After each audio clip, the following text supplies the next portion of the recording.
We're going to continue today studying a couple of lessons on marriage.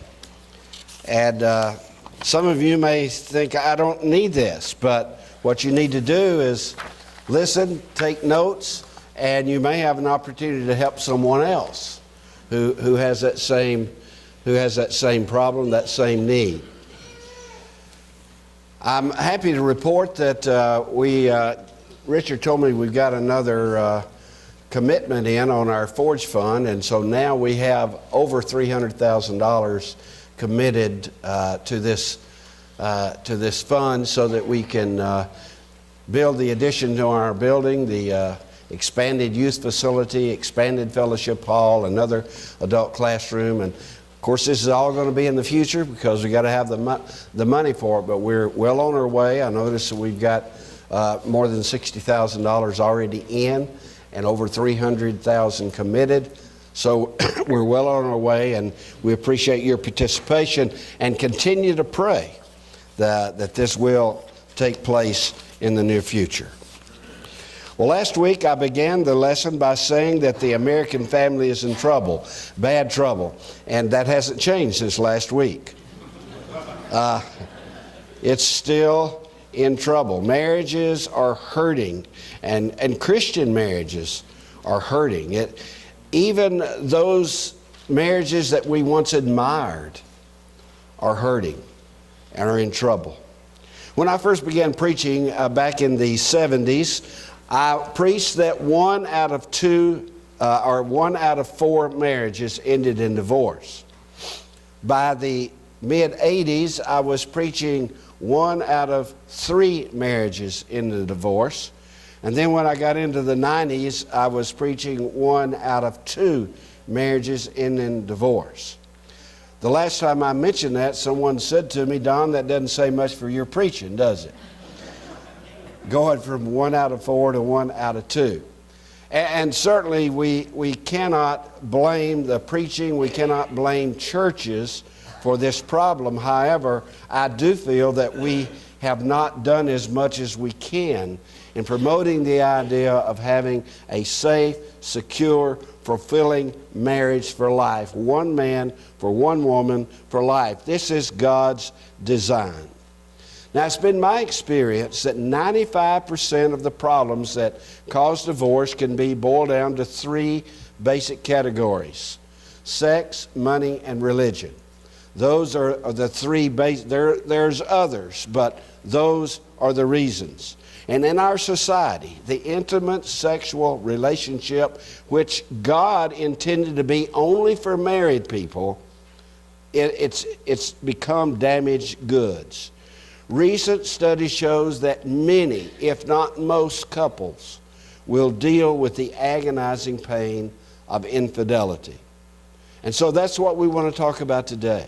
How do we affair-proof our marriages so that we don't have to deal with this terrible, this dangerous problem of infidelity? Now, we once believed that marriage problems would stay in the world and not affect the church. But we now know that this is infiltrating our churches, and we're having problems all the time. We're inundated with troubled families, even in the church. Christians having affairs, Christians getting divorces, Christian parents and children in conflict, child abuse in Christian families, and on we could go. We talked about last week that the Bible had a plan for families. In the beginning, in Genesis chapter 2 and verse 24, therefore a man shall leave his father and mother and shall cleave to his wife, and they two shall be one flesh. And I call this a scripture of basic reference for marriage. And it was so important that Jesus repeated it in Matthew chapter 19, and Paul repeated it in Ephesians chapter 5. But now the Bible also has much to say about the sexual relationship within marriage. In verse 25 of Genesis 2, right after, he said, therefore a man shall leave his father and mother and cleave to his wife, and they two shall be one flesh. He said, and talking about Adam and Eve in the garden, and so the man and the woman were naked and not ashamed. This is what God designed the sexual relationship to be. Something that was enjoyable and fulfilling and free of any shame of any kind. But mankind, because of sin, we have messed up something beautiful that God designed. In the beginning, it was not so. In the beginning, the man and the woman were naked, and they were not ashamed. If you read your scripture reading for this week, you read the whole book of the Song of Solomon. The Song of Solomon is a beautiful testimony for what God wants the relationship between husband and wife to be. There are descriptions of the husband and wife relationship, of the kissing, the touching, the looking, everything that's designed to be enjoyable with the physical relationship is expressed in flowery, colorful language and tasteful language. You read things today and it's so terrible that we've caused the sexual relationship designed to be for husbands and wives, we've defined it to make it something dirty, something to do behind closed doors, something that shouldn't be even talked about that much. But the ways the Song of Solomon writes about it is so beautiful and so poetic, and it shows the love that they have for one another, both the bride and the groom, the beloved and the lover, as the Bible talks about. And when they talk about the intimate things that they do together, it's so touching and it's so enlightening that we need to read it. Some people have said the Song of Solomon is just an allegory of the relationship between the Christ and the church. And that may be true to an extent, but my belief is that God put it here for us to learn how we're supposed to treat our partner, how we're supposed to speak to and appreciate and admire our partners. That's what God put it in here for.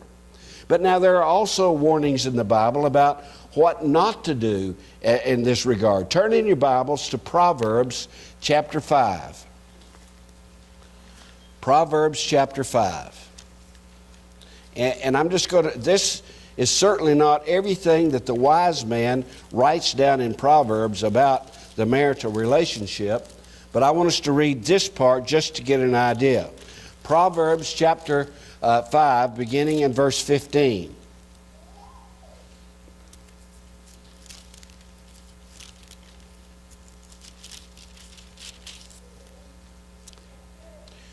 Drink water from your own cistern, running water from your own well. Should your springs overflow in the streets, your streams of water in the public squares? Let them be yours alone, never to be shared with strangers. May your fountain be blessed, and may you rejoice in the wife of your youth. A loving doe, a graceful deer, may her breast satisfy you always. May you ever be captivated by her love. Why be captivated, my son, by an adulteress? Why embrace the bosom of another man's wife? For a man's ways are in full view of the Lord, and he examines all of his paths. You see, God is telling us there, we are bound to each other in marriage. We don't look outside the marriage bond for what He designed for us to enjoy and be fulfilled with in our marriage. Why look somewhere else? Drink water from your own well. Don't go out looking. You know, we talk about the grass is always greener on the other side of the fence. But the thing is, the reason it's greener is because it's been watered and fertilized. And so what we've got to do is water and fertilize our own grass and make it green so that we don't go looking at grass on the other side of the fence. And so it's the same way, that's what God is talking about. Drink water from your own fountain. Don't share it with strangers. Don't take it outside of the marriage relationship. We read 1 Corinthians chapter 7 last week, where it says that every woman should have her own husband, every man should have his own wife, and that the wife's body does not belong to her alone, but belongs to her husband also, and the man's body does not belong to him alone, but to his wife as well. And then our text for today, Hebrews chapter 13 and verse 4, marriage is honorable in all, and the bed undefiled. The bed is to be kept pure. And so we want to make sure that our beds are kept pure, that our husbands and wives are together, and they have agreement, and they have love, and they have devotion, and they praise one another, and then they admire one another, and they keep building each other up and not tearing each other down. Now, an understanding of what God's desire for marriage is one thing, but for successful marriages, we require the development of certain skills. Good marriages are hard work. Some of us know that, don't we? It's hard work. And so we have to have some skills developed. Skills in caring for the one that you promise to cherish throughout your whole life. So today I'm going to present to you some very practical, action-oriented steps that a husband and wife can take together that will ensure fidelity, to avoid infidelity. So number one, we're going to have to make a commitment to build romantic love. And when I'm talking about romantic love, I'm talking about the emotional feelings of attraction, what caused you to get married in the first place, what this person said or did that made them irresistible to you, that you wanted this person as your partner. And I'm not talking about erotic attraction. I'm not even talking about agape love, the commanded love that God gave. Those are the results of this romantic attraction, this romantic love that we have. We need to build this up. And when we build that up, then the erotic love and the agape love will come as a result of the initiation of this romantic love. And I'm telling you that romantic love can last a lifetime. It can last your whole life if couples will commit to applying a couple of rules. If we'll commit to avoiding hurting our spouse, and if we'll commit to meeting each other's important need. And the action step in this is twofold. Number one, we need to write a contract and say, I will avoid hurting my spouse. And we need to make it personal. If I were writing this, I would need to write, I will avoid hurting Kathy. Be specific. Be personal with it. I will avoid hurting my spouse. And then number two, I will meet my spouse's most important emotional needs. And then sign our names to that. Both husband and wife sign our names to that contract. And then we have a policy of joint agreement. I will never do anything without the enthusiastic agreement of my spouse. Now the key word here is enthusiastic. I will never do anything without the enthusiastic agreement of my spouse. And you say, well, Don, that's going to be really limiting. I won't be able to do anything I want to do. Do you want to build romantic love? You need to make this agreement. I will never do anything without the enthusiastic agreement of my spouse. Now, you know I love to play golf. And I play golf several times a week. But I do it with the enthusiastic agreement of my wife.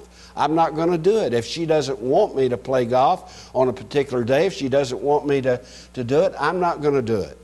Because I'm only going to do it. She likes the fact that I have something I enjoy doing, and then we come together and we do things that we both enjoy doing together. And so and there's some things that she does that I have no desire to be a part of, but I enthusiastically agree to let her do it because she lets me play golf. Right? So this is the kind of agreement you need to have. Write that out and sign it. Talk about it. Discuss it. When we make a commitment to build romantic love, it's going to require these things. Now, the second thing we do in making this commitment to build romantic love, and number one, this is the first step in affair-proofing your marriage. The second step in affair-proofing your marriage is to identify love busters. Well, you say, what in the world is a love buster? Well, you remember last week I talked to you that a lot of the things that are the ideas that I will bring to you from a book by Willard Harley called His Needs, Her Needs. And the subtitle of that book is Building an Affair-Proof Marriage. And in that book he mentions love busters. But you see, he also wrote another book called Love Busters. The subtitle is Protecting Your Marriage and helping build up romantic love. Now, Love Busters was not a big seller like His Needs, Her Needs. Who wants to buy a book about love busters, you know? But what he does is describe it. And the way he defines love busters is a destructive marital habit, a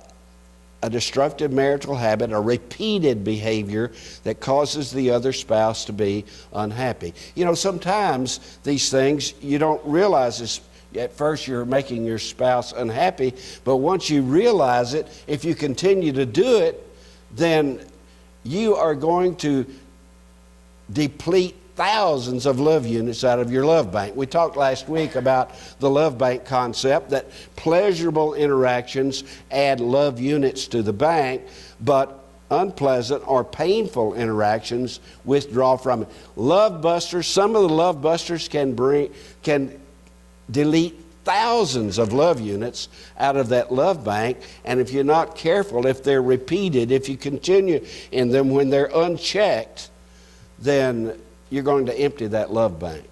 And that's when you can have an affair take place, if that love bank stays empty for a long, long time.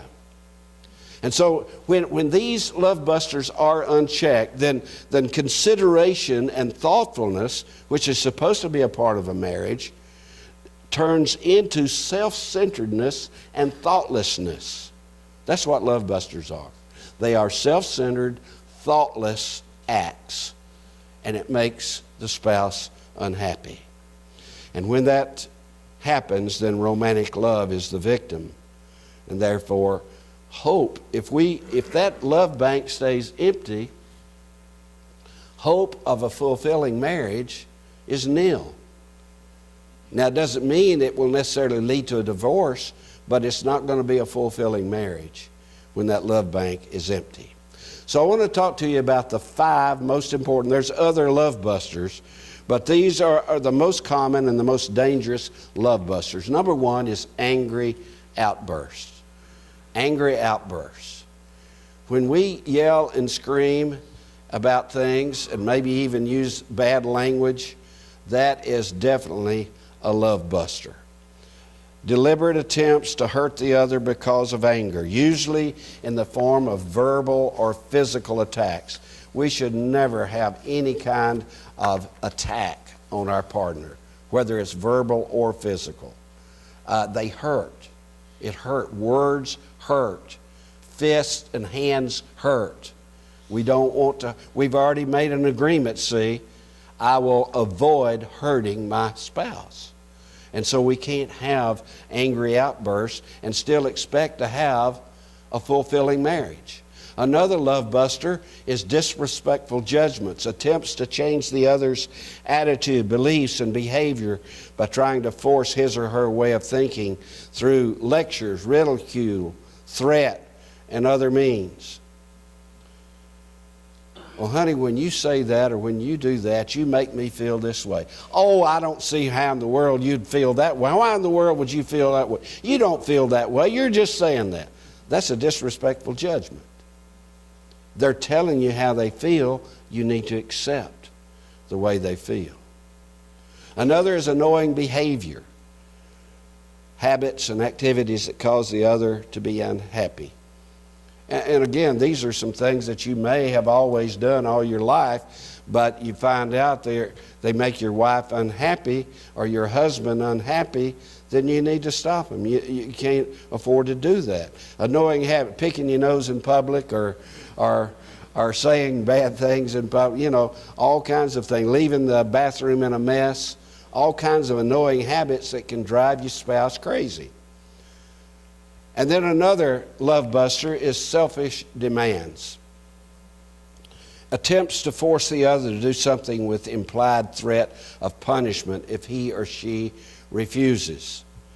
And normally this demand has nothing to do with the well-being or the care or the love of your spouse. It has everything to do with my own selfish wants and desires, right? A selfish demand. And then dishonesty. Failure to reveal to the other correct information about a host of things, about emotional reactions. Well, I got angry because of this, and we don't give the real reason. Information about personal history. You say, Don, we're supposed to reveal our past to our spouse if they want to know. If they don't ask, then, and I'm not talking about hiding anything, but whatever they want to know, you let them know. Well, I'm not sure I want to talk about all the details. If they want the details, you tell them the details. Now, most people, they want to know in general what happened, but they don't really want to know the details. But if they do, it's up to you to be completely, you don't want to leave a false impression about anything you say, about any question you answer. You do not want to leave a false impression. And so, information about the past, the future, there's all kinds of liars. Number one, there's born liars. These are the people who lie from a young age, and they just lie all their life, and they get to the point where they believe their own lies. You know some people like that. Then there's the get out of trouble liars. Here's a man, or it could be a woman, sitting at the desk talking to their spouse on the phone, and they say, by the way, you did pay the light bill, didn't you? And there it is right there on the desk. And he says, oh yeah, I already did that. And then, of course, when he hangs up, he's going to get it in an envelope and mail it right off. But he lied about it just to get out of trouble. He knew that if he or she knew that if the spouse knew they didn't do what they said, they'd be in trouble. Get out of trouble liars. And then there's protective liars. I've heard people say, well, I didn't tell him or her that because I didn't want to hurt them. See, that's the guise of wanting to protect them when really you're just protecting yourself because you don't want people to know you did something wrong. So there's all kinds of liars, and we need to overcome that and be completely open. And again, I say, don't leave any false impressions. Sometimes we just tell enough of the truth to leave a false impression of something. That's dishonest. And so be completely open and honest with your spouse. So what you do is you take these 5 love busters, you identify them in your life. Now, the way you do that is not whether you think you're that way or not, but you allow your spouse to tell you that in our marriage, you are involved in one or more of these love busters. And again, if you say, I don't do that, then that's another love buster. That's a disrespectful judgment, right? And if you say, I don't do that, and you do, then that's dishonesty. So you have to be careful about these love busters. Listen to what your spouse says about whether or not you are involved in these. And don't be hurt by it, but what you do is you evaluate it. And that's the next step in making sure that you have an affair-proof marriage, is you overcome those love busters. After you identify the presence of a love buster in your marriage, then you investigate the motives and the reason behind it. Why do I do these things? And then if you do some more, then keep a record of it and Try to figure out why you do it, and then you'll be able to overcome it. So you say, well, how do you overcome it? You just stop it. Stop. Don't do it. It's not allowed. You can't do that and still honor your contract. You can't do that and still honor your policy of joint agreement. Refer to those if you want to know. Refer to your contract that says, I will avoid hurting my spouse. Refer to the policy of a joint agreement that says, I won't do anything without the enthusiastic agreement of my spouse. You think your spouse is going to enthusiastically agree to you leaving a mess in the bathroom all the time? I don't think so. And there's some little things that can cause problems. I understand that. Squeezing the tube of the toothpaste at the wrong end. You know, there's little things like that, but you need to understand where your spouse is coming from on those. And then you have to identify your spouse's most important needs. And we talked about these last week. But I'm just going to list them in case you weren't here last week. You can you can copy them down. The ones on the left are the ones that Dr. Harley says is the 5 most important needs for the women. The ones on the right are the ones that he says are the 5 most important needs for men. But now everybody's different. And you know, I've known of men who wanted affection. And affection is different from sexual fulfillment. We've already talked about that. Now, I've known some women who wanted admiration. It was the top of their list. I've known some women who sexual fulfillment was at the top of their list. And so everybody is different. You need to decide, and then you need to let your spouse know what your 5 most important needs are. And then you need to explain to them, especially if you're explaining to a man, you need to explain it to us in detail what you mean by that, because we're not smart enough to figure it out. And so you pick out your 5 most important needs, and then you tell your spouse, both husband and wife, what they are and what you mean by it and what you expect in order for that need to be met. Then the next step is to meet those needs, to meet them. If your spouse says affection is an important emotional need, then you find out what they mean by that and you express love in that way. It may be cards and gifts and hugs and kisses and other courtesies, but remember I said last week we have to create an environment of affection.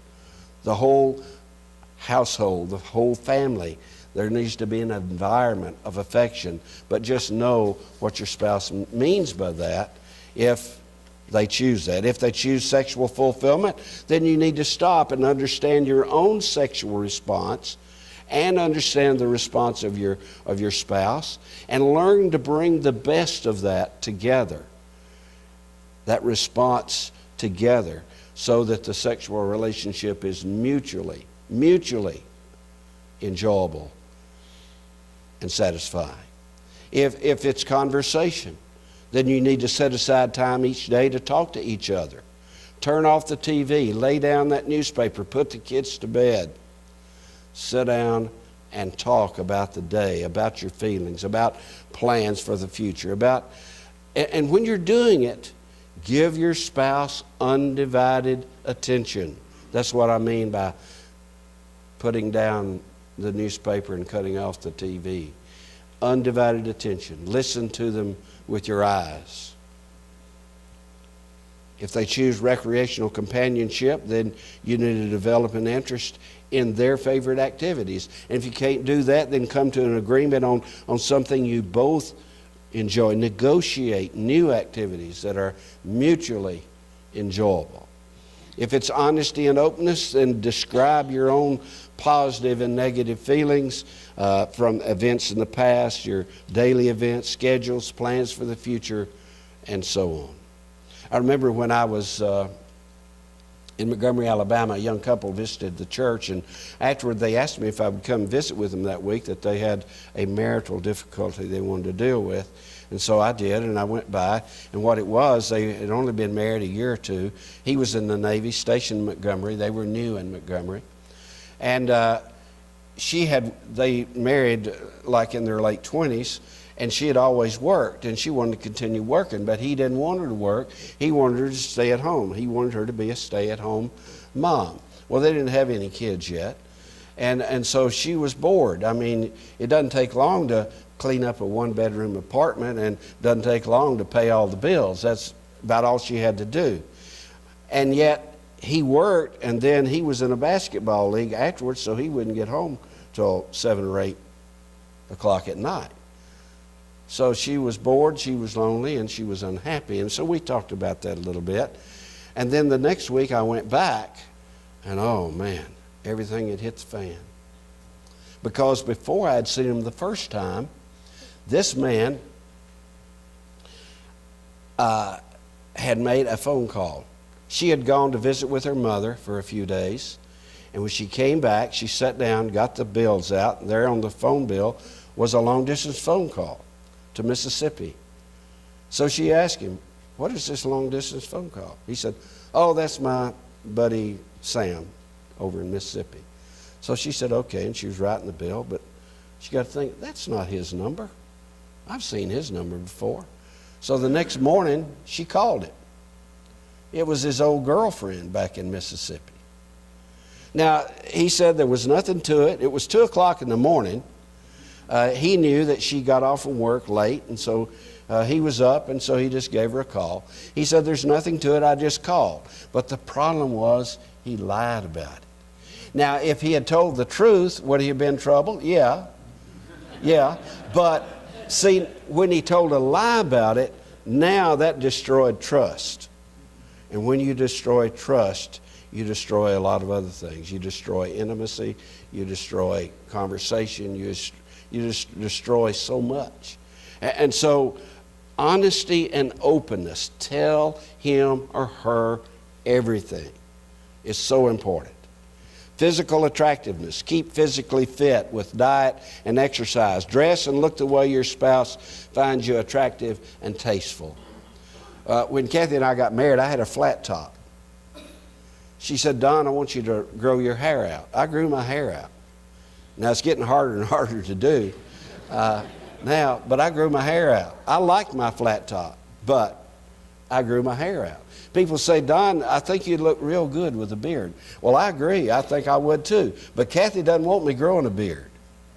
I like my smooching too much to grow one.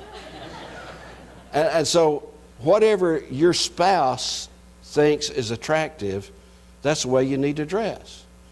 "Don, I don't like that tie you're wearing." Well, my wife got it for me. She likes to see me wear it. I'm wearing it. You know, look and be whatever your wife thinks is attractive. Financial support. That means you assume responsibility to house, feed, and clothe the family at a standard of living acceptable to your spouse. This is something you need to talk about right up front when you get married.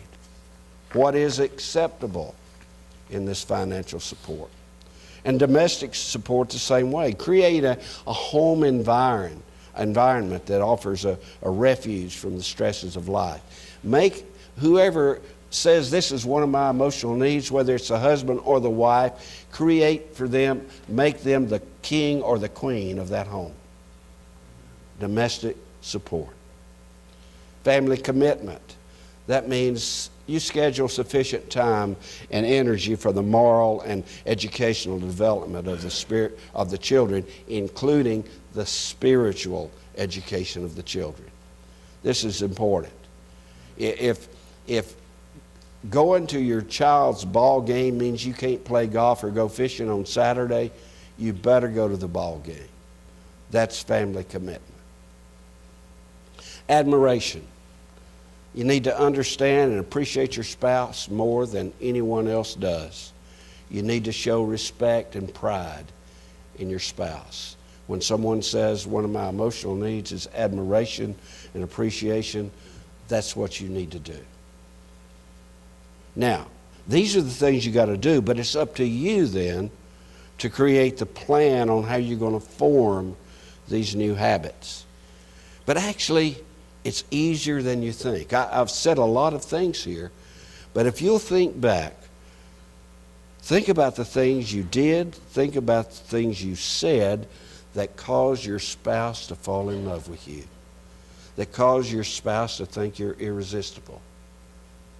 Then you just, why did you stop? You know, if it caused them to fall in love with you, you got to keep doing it so that they will continue to be in love with you, right? And so all this is easier than it sounds. Now, I know it gets more complicated as the family grows because the interpersonal relationships grow. But still, you still want to do the same things you did to make them fall in love with you. It will also make them continue in love with you. Now, one more point before we close today. We're talking about how to affair-proof your marriage. So how and why do affairs begin in the first place? Why do these things happen? Well, usually it begins as a friendship. They have a mutual sharing of problems. Most of the time, affairs start from a work relationship because they're with them constantly all day long. It may be other things. It may be a committee. It may be a part of a board or maybe even a project. It may even be something going on at church. We know of affairs at church where people see each other on a regular basis, and as the friendship grows, they begin to discuss things and they talk about their problems, especially in regard to unmet needs at home. When they do have unmet needs, then subconsciously almost, they're looking for someone to meet those needs. And that's why very often this friendship becomes a sexual affair when there's no physical attraction. What there is an emotional attraction. And yes, I do believe there is such a thing as an emotional affair, whether sex is involved or not. It can draw you away from your mate. You are sharing things with that person that you should be sharing with your mate. And so this emotional attraction comes because they are meeting some unfulfilled needs. And it becomes addicting because it seems like you bring out the best in each other. And you overlook all the faults. You probably don't even see them. You know, you don't see each other. When you're in an affair, you don't see each other going to the bathroom and waking up in the morning with bad breath and burping and all the other gross things you can do. They never see that. Everything is perfect, you know. And then because of this addiction, this emotional addiction, it turns into a sexual affair, and it's not the person, it's the fantasy. It's the fantasy. So you wandered into an affair because your spouse's love bank is completely empty, it's depleted. And yet this new friend's love bank is just overflowing. And that's what happens. And so you see, the key here is that unmet needs are now being met. If they were met in the home, never would have happened. And so that's how we want to affair-proof our marriage. How do you do it? Well, follow the steps I've given you. Number one, you commit. Sign your contract, sign your agreements.